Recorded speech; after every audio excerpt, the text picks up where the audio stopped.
कुम्भन दास जी के चरित्र में ऐसी एक कथा आती है कि श्री कुम्भन दास जी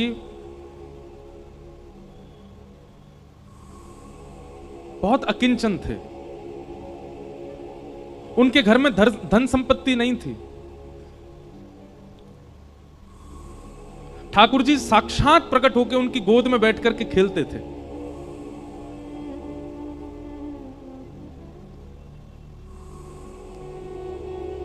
एक दिन ठाकुर जी उनकी गोद में बैठे थे और श्री कुम्भन दास जी तिलक लगा रहे थे। तो कहते हैं कुम्भन दास जी के घर में आरसी भी नहीं थी, शीशा भी नहीं था। कुम्भन दास जी तिलक कैसे लगाते थे? दो उपाय थे कुम्भन दास जी के। कठौते में जल भरते थे, उसमें अपना प्रतिबिंब देखते थे जल के अंदर, और प्रतिबिंब देख के फिर तिलक लगाते थे। या फिर ठाकुर जी किसी दिन खेलते खेलते उनकी गोद में आ जाते और गोद में बैठे बैठे ठाकुर जी बताते, हाँ कुम्भना यहाँ ते सीधो ले चल लगो। अब यहाँ नीचे तो घुमाए थे, अब यहाँ ते ऊपर कर, बीच में यहाँ कोने कर, अब यहाँ कर। ठाकुर जी तिलक लगवाते थे कुम्भन दास जी का। इतने सामीप्य में ठाकुर जी रहते थे। कुम्भन दास जी के चरित्र में आता है कि श्री कुम्भन दास जी जब अपने खेत में हल जोतते थे तो ठाकुर जी ऐसे अपनी पीतांबरी में अनाज आदि जो भी होता था वो लेके स्वयं डालते हुए चलते थे कुम्भन दास जी के साथ। पर कुम्भन दास जी ने कभी ठाकुर जी से कोई याचना नहीं की। एक दिन की बात है, कुम्भन दास जी अपने खेत में हल जोत रहे थे, ठाकुर जी पीछे ऐसे उड़ाते हुए चल रहे थे सब बीजों को। इतने में मंदिर का घंटा बजा और जोर जोर से जैसे घंटे बजने लगे तो कुम्भन दास जी ने तुरंत हल छोड़ा, हाथ धोने लगे, पांव में जल डालने लगे, मुख पहुंचा और तुरंत मंदिर की ओर भागने लगे। ठाकुर जी बोले, कुम्भना कहां जा रहा है? जय जय दर्शन को समय है गयो, मंदिर जा रहा हूं। बोले, तू भी कुम्भना कैसो बावड़ो, मैं तेरे संग यहां खेत में खड़ा हूं, तेरे संग हल जुतवा रहा हूं और तू मंदिर में भाग रहा हूं मेरे दर्शन को। कुम्भन दास जी बोले, जय जय यहां तो आप अपनी इच्छा से आते हो, आज आते हो, कल आओगे कि नहीं इसका कोई प्रमाण थोड़े। और कल मुझसे कोई अपराध हो गया, परसों मुझसे कोई अपराध हो गया तो क्या पता आप मुझसे मिलना ही बंद कर दो। पर मंदिर में तो आपको आचार्यों ने बैठाया, वहां से आप कहीं नहीं जाओगे, इसलिए मंदिर दर्शन में कभी नहीं छोड़ सकता। क्योंकि आप मेरे प्रेम से भले ही यहां आ जाओ, मंदिर में तो आप सदा विराजोगे, इसलिए मैं तो वहीं दर्शन करूंगा। ठाकुर जी संग रहते थे उनके, लेकिन वो फिर भी मंदिर में जाते थे। कभी ठाकुर जी से याचना नहीं करी कि मेरे परिवार को एक समृद्ध बना दो, मेरे घर पर एक व्यवस्था करवा दो, कभी नहीं। क्योंकि बंधुओं, कल एक व्यक्ति मिलने आए, वो मुझसे बोले कि हम ठाकुर जी से बोल के कुछ नहीं मांगते पर मन में तो चलता रहता है। आपने मना किया कथा में कि ठाकुर जी से कुछ मत मांगो, तो हम बोलते नहीं है पर मन में तो आता है। इसका मतलब कहां है? इसका मतलब यही है कि भक्ति में अभी कहीं चूक हो रही है।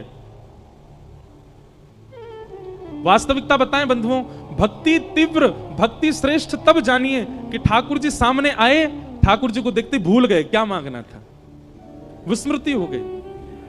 अपने गुरु के सामने सोच करके तो बहुत गए थे कि ये पूछेंगे, ये पूछेंगे, ये कहेंगे, पर गुरु के सामने जाते ही सब विस्मृति हो जाए, समझना आपकी भक्ति प्रबल है।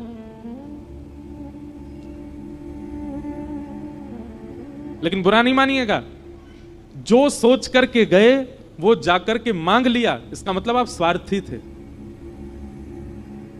आपका प्रेम नहीं है ठाकुर जी से। एक दिन कुम्भन दास जी की गोद में ठाकुर जी बैठे थे, तो कुम्भन दास जी की दाढ़ी से खेल रहे थे ठाकुर जी छोटे से। तो ठाकुर जी ने मन में विचार किया, कुम्भन दास के घर में बड़ी बड़ी दुर्बलता है, मैं कोई राजा के मन को चेताता हूं ताकि वो आधी संपत्ति कुम्भन दास को दे जाए।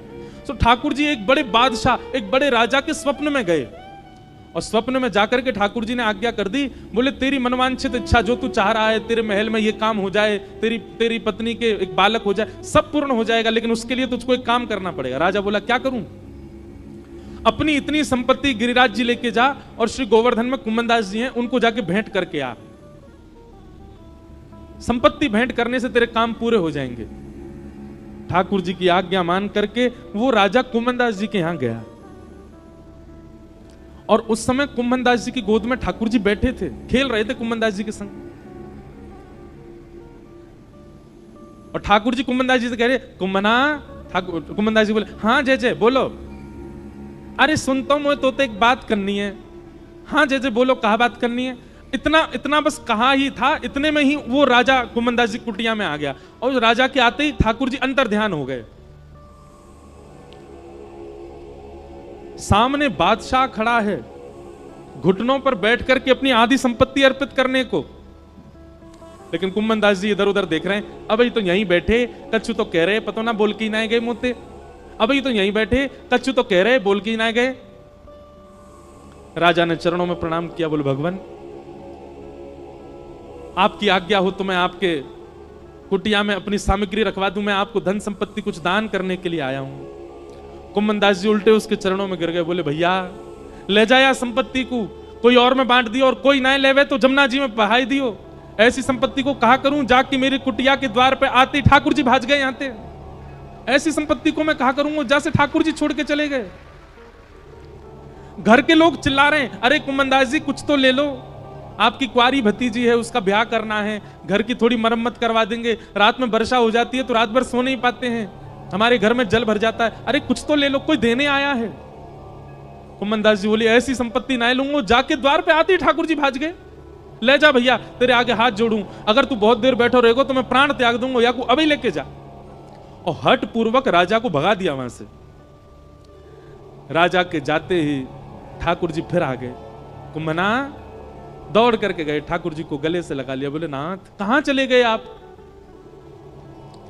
ठाकुर जी बोले कुम्मनदास एक बात बता, मैंने एक राजा को स्वप्न दिया, स्वप्न में जाकर के वाकु चेतायो कि अपनी आधी संपत्ति ले जाके कुम्मनदास को दे दे, और वो तू को देने आयो, तेने स्वीकार क्यों ना करी। अरे तेरे घर में बैठवे के काजे कोई चद्दर ना है, तिलक लगावे के काजे आरसी तक ना है, तेरी भतीजे के ब्याह के काजे एक एक फूटी कौड़ी तेरे घर में नहीं है, मैंने चेताई करके एक राजा को भेजो, तेने वापस कर दियो। कुम्मन दास जी ने एक बात कही ठाकुर जी से, जय जय आप सत्य बताइयो, राजा के आते ही आप अंतर ध्यान है गए।